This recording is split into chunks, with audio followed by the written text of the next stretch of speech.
आजचा कार्यक्रम आपल्या शाळेच्या माध्यमातून झाला त्याबद्दल सर्वांचे मनपूर्वक आभार आहे.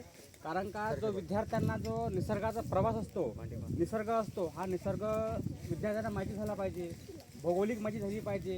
किंवा आपल्या जर कदाचित आपण सर्वजण शेतकऱ्याचे मुलं आहोत आणि जर आज आपल्याला शेतकरी समजला नाही, शेतकरी काय हे समजला नाही, तर येणाऱ्या पुढच्या युगाला शेतकरी काय असतो, तो काय पिकवतो हे माहिती होणार नाही. पण ह्या शाळेने जो उपक्रम घेतला हा अत्यंत महत्त्वाचा घेतला की एक शेत असतं, त्याच्यातून अन्नधान्य तयार होतो आणि त्यातून आपलं पोट भरतं. हा सगळा नैसर्गिक अभ्यास त्या विद्यार्थ्यांना केला, विद्यार्थ्यांना सांगून दिला, पटवून दिला.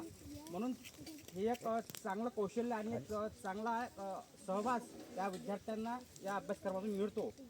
जसं की धरण जो आपण तलाव दाखवला आहे, 1992-98मध्ये तलाव झालं होतं. या तलावाचं जे पाणी आहे हे सर्व शेतकऱ्यांना उपयोगात येतं. आणि सरांनी जर तलावाची सुद्धा भेट घेतली, त्या तलावातून विद्यार्थ्यांना हे समजलं की पाणी कुठं अडवतात, पाणी अडवल्यामुळे काय फायदे होतात. तर असा एक चांगला परिचय सरांनी घडून आणला आणि विद्यार्थ्यांनी सुद्धा याच्याकडे चांगल्या पद्धतीनं पाहिलं. त्यावेळी मी थांबतो. धन्यवाद.